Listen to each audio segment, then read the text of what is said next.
Братья наши меньшие не могут пожаловаться на свое самочувствие, рассказать, где болит, как болит и что их беспокоит.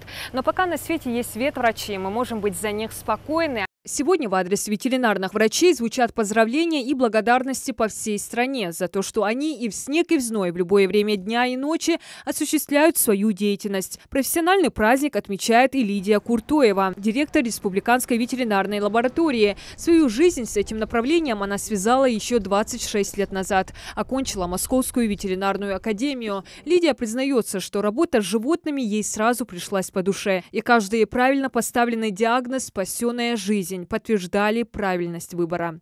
Мне сегодня приятно, что есть вот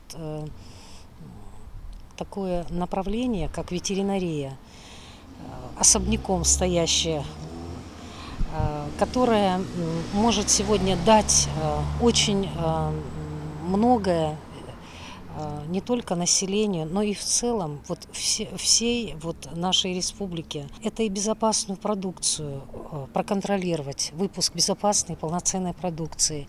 Это и поддержание здоровья животных.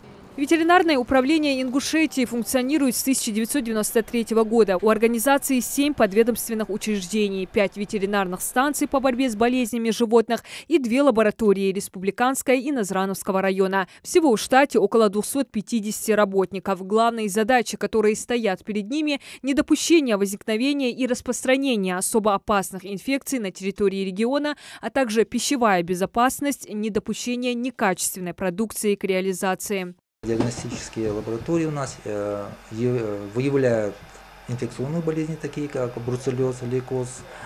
Что делает подведомственные учреждения, ветеринарная станция? Они проводят свою работу как вакцинацию профилактическую, так и диагностически. Отбирают кровь и другие исследования. О необходимости и значимости ветеринарных служб можно судить и по количеству обращений к ним жителей. Ветеринарные станции непрерывно обслуживают животных, лечат и проводят хирургические манипуляции.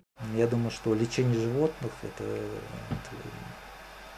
самая такая гуманная профессия, можно сказать. Естественно,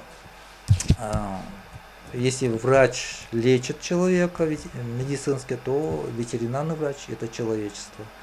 Это значит, что он не допускает распространения особо опасных болезней общей для человека и животных. Сегодня в управлении многолюдно. По понятным причинам с Днем ветеринарного работника врачей поздравляют гости, в числе которых и Михаил Елезов. Он подчеркнул значимость их работы и вклад в дело сохранения благополучной эпизоотической ситуации в регионе. В Государственном ветеринарном управлении выполнили планы работ, которые поставлены правительством в прошлом году на 100%, даже есть перевыполнение. И в этом году тоже хорошая работа идет в этом направлении.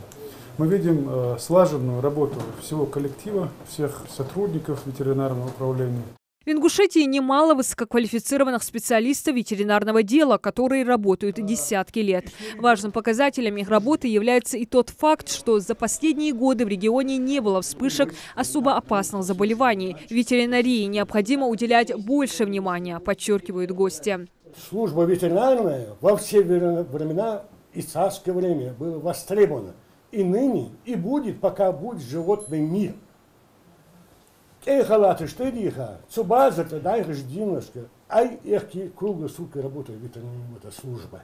Гости сегодня не с пустыми руками. В качестве подарка управлению вручили телевизор. Также в рамках празднования Дня ветеринарного работника особо отличившихся ветврачей наградили грамотами главы и правительства Ингушетии. Диана Дударова, Магомед Даскиев, Новости 24.